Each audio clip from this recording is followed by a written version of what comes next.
Hey everyone, this is Adam Elenbaas from Nightlight Astrology, and today we're going to take a look at the full moon in Leo, which is coming through tomorrow. So we're kind of taking today to prep for the significations of the full moon in Leo, give you a sense of what to watch for.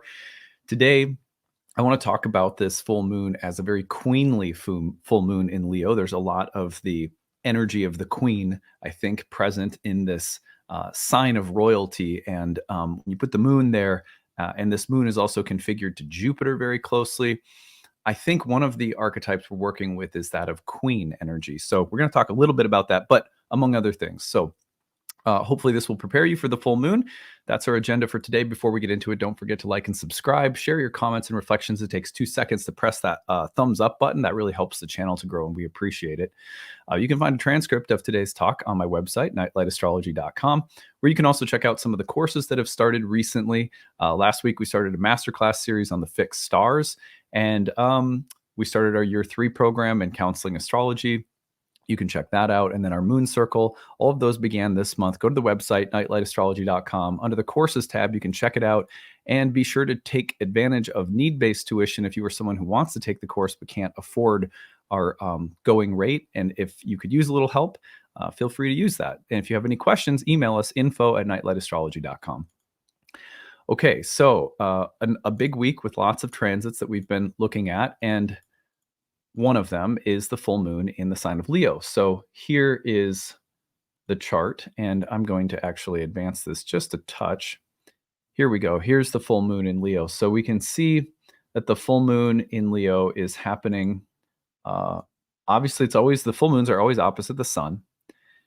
So we are across the Aquarius-Leo axis, a bit of an opposition to Pluto. But you'll also notice that the moon is moving into moving into a square with Jupiter. It is also, it is in the bound of Jupiter, and moving into the bound of Venus, by the way, right afterward. And then Jupiter is in the bound of Venus and the exaltation of the moon. So some really nice reception between the moon and Jupiter.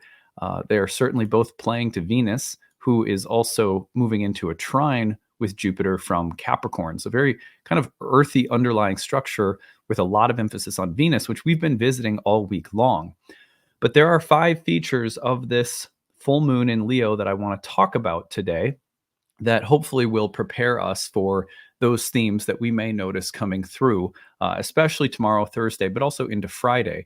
And these themes, because they're very fast moving, right? The full moon comes and goes, but full moons stand out. You know, they as do new moons. You'll find that these are days of the month that not only the full moon, but whatever else is happening around the full moon will stand out just a little bit more. It's a little bit easier to notice or observe.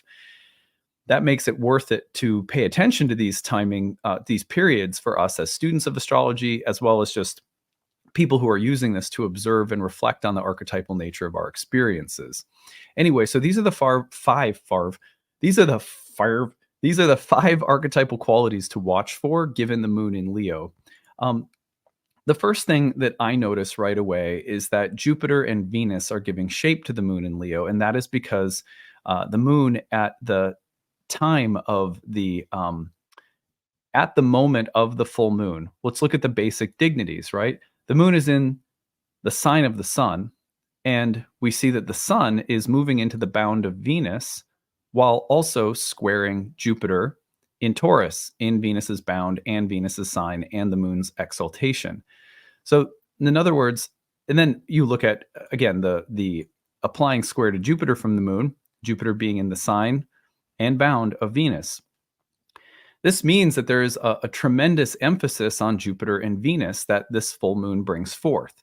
So what does that mean? Well, one of the great combinations we get when we combine the moon in Leo, a royal sign, a sign associated with things like kings and queens, and there's an archetypal meaning to that too, it doesn't have to be literal, that when we see that paired with Jupiter and Venus, we really get the feminine qualities and the royal qualities. I think, for example, of a personality like Oprah, or someone else that comes to my mind who literally has the name Queen is Queen Latifah. just the royal presence of like a matriarch. Like a matriarch could be a matriarchal entrepreneur or mother or head of a family or head of state, but you get the feeling of women and the feminine leading the way in this full moon. And that could mean a lot of things because the feminine is archetypal as well as being associated with a like a human like gender category.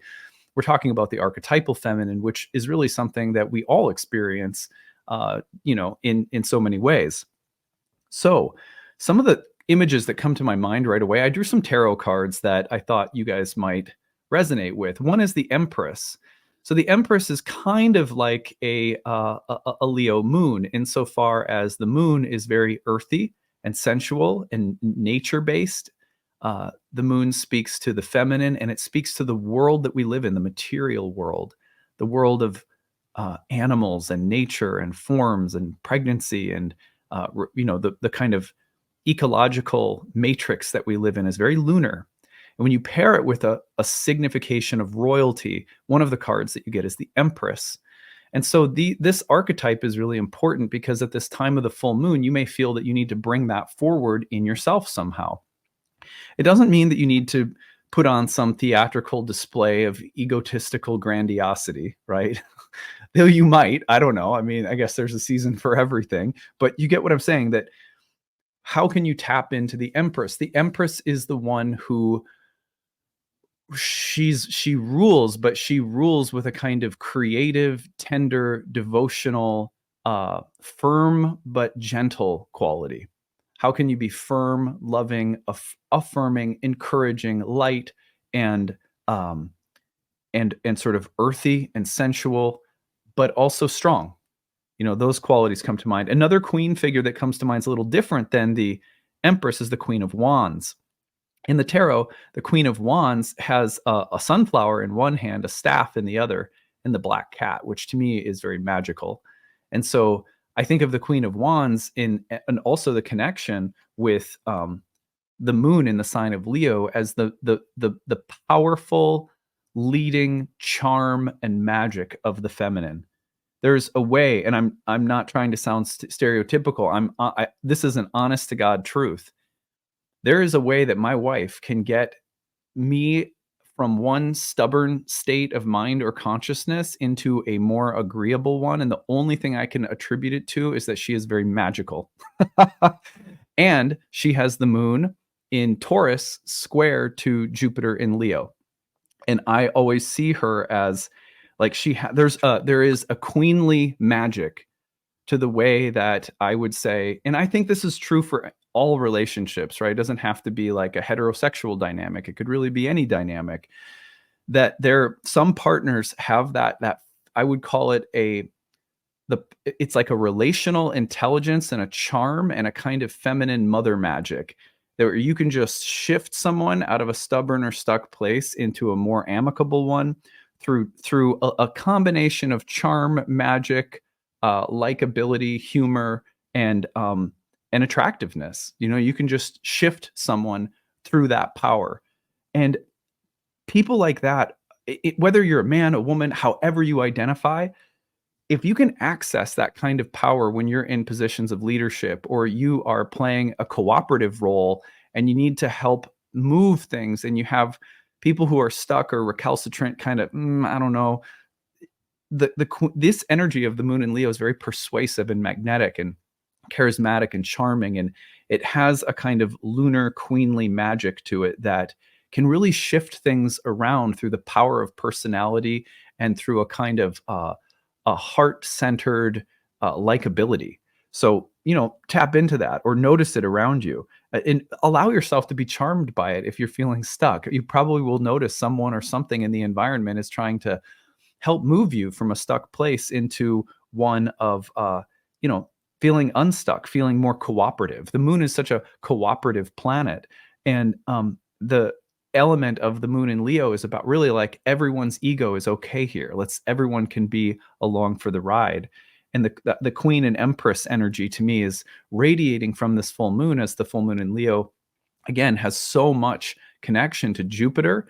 And everything in the sky right now points back to the dignities of Jupiter and Venus, who are also configuring by a trine Trines are of the nature of Jupiter. There's just there's something really good that happens right now when we move a stuck ego and cooperate. We allow ourselves to be charmed by the queen and the empress. Okay, well, the second thing I want to mention is that this full moon takes place in the first decan of Leo, which is the first 10 degrees. The ancient Egyptians looked at the divisions of the zodiac in terms of divisions of 10. So they took every sign and they divided every sign according to stars that were aligned in constellations within the various 10-degree divisions of the signs. And they mapped out alchemical, magical, and symbolic meanings for the 10-degree segments of all the signs. So there's 36 of them, because you get 12 signs with 3 parts each. So that's 36 total. And over time, much later, those decans started receiving the association when the tarot came about, which is, I think, 400 years ago at this point, 4 or 5.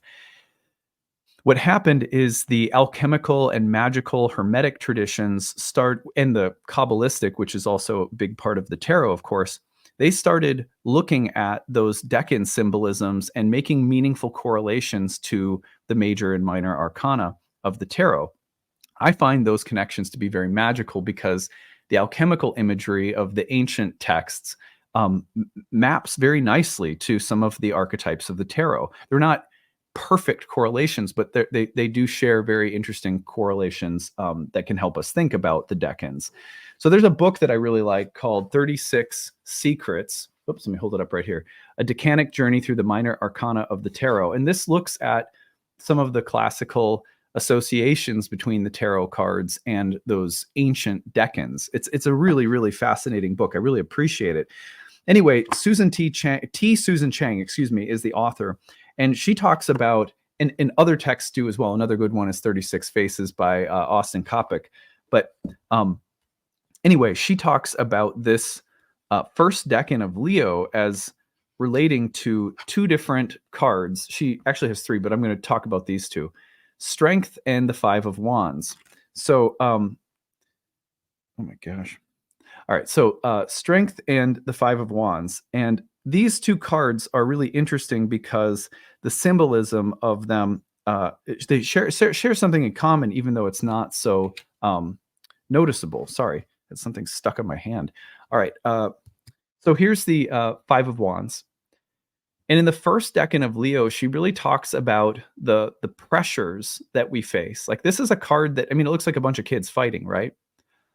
But often you will hear this as a lot of demanding energies and actions and thoughts and plans going in different directions at once, and all fighting to become, all these energies are kind of like demanding. They're kind of fighting it out with a kind of immature, maybe a little childish quality that's seeking to be dominant. This is most important. No, this is most important. Go over here, go over there. It's like having a very busy mind, a boiling pot in the mind. And, all the different things are they're not very well organized. They're not working together cohesively. And they're seeking for some kind of integration so that we move from kind of childlike and childish to strong. And the other card is Strength. This is about overcoming some of maybe our lower egotistical impulses. And here we can see, obviously, that we have a feminine character taming the mouth of the lion. And this is, to me, exactly what the moon in Leo is indicating, at least in part. The first decan of Leo speaks to, sort of needing to get our shit together and overcome various egotistical and childlike, busy, battling, disorganized, and chaotic qualities. And how do we do so? With a gentle but sovereign touch. I've got this, I've got this. Gentle, and this might be something we're doing internally, or it could reflect something in the external environment, but what kind of strength is required? We can't go into it acting like one of these kids, right? And get it done. We have to demonstrate a kind of maturity. And again, these figures come to mind. Notice the similarity with that figure taming the lion. Very interesting. So anyway, number 3 is the individual versus the collective or ideal. Now, in my mind, one of the things that we have in the sky right now is this kind of energy. Three of Pentacles. It shows cooperative, earthy building, construction, collaboration. And we get that from the fact that Venus is in Earth, Mercury and Mars are conjoining in Earth. They're all trying to Jupiter, they're all trying to Uranus. Everything is moving according to the desire to build tangible things, tangible results. Remember, Pluto and the Sun just entered Aquarius. They're ruled by Saturn, gives us a kind of blueprint. Notice that in this card, there's a blueprint. There's a kind of plan that's being laid out, a new image or ideal, and there's the earthy building or constructing of things. This is where we're at right now. Those energies are present. However, it is very important along the way, although there's collective things happening, right? There's things that are bigger than ourselves. There's plans and images and goals and, kind of almost like the need for multiple resources to come together in order to achieve something. However, a card, and I almost forgot to include it, the card that I see as the opposite card in the tarot, at least one of the opposite cards, would be the Sun, which is just this kind of childlike, I'm special. I'm an individual. Look, a little kid's got a flag on like what looks almost like a unicorn. So my kids would love. This is really, when you look at these two images together, look at how bright and individual the Sun seems, and look at how collective and Aquarian the Three of Pentacles appears. Sorry, I'm not balancing these cards very well. It's kind of hard. There we go. Right? So the tensions right now between collective needs, projects, blueprints, plans, building, design, all rooted in Venusian things, beauty, desire, relationships, building things. Okay. But we can't lose sight of the fact that it is easy when there is an overarching plan and a vision and collaboration and so forth, that we can somehow, the individual can get lost, the need of the individual soul for individual expression. So watch for tension right now between what is individual or what is collective or ideal, a plan, a blueprint, something that's bigger than me, something that's a part of a group or a family or a community or a collaboration. But don't forget your individual needs in the process. The Leo moon is sort of demanding that there be an integration of the two. What we love, what we protect, and what we are loyal to. I like this again as a bunch of the feminine cards, the Empress, the Queen, the Strength card. The moon in Leo brings up, what we love and what we're devoted to, what we're loyal to, what we think is worth protecting, where we find that there is a sense of joining with others or joining with someone in particular, or a family or a community or a home or a living environment or a culture. There's some sense of collective unity with the moon, because the moon, for example, in ancient astrology, the moon referred to the city, the village, the family, the tribe, the voters, as opposed to the king or the queen, the city, the people. The moon in Leo, however, brings up the sense of what my personal heart finds personal emotional loyalty to, allegiance to. It's like we've been watching Ted Lasso. It's like all of those footballers in the bar, they all love their team so much. It's very moon in Leo, that my pride, my team. Ted Lasso at one point says, it's not our team. They just lent it to us for a while. At least he's the coach. Moon in Leo has so much to do with what we're loyal to, where our affections and loyalties and devotion lies. Number 5 is where the shadows. Where are we proud? Where are we selfish? Where are we childish? Although this card plays a big role right now, you could say there's a sense of building things with so much Capricorn Taurus energy in the air, building things that are beautiful. The 8 leads to the 9, the sort of luxury and opulence of Venus that's in the stars right now, suggesting what we're building or what we're designing or what we're desiring.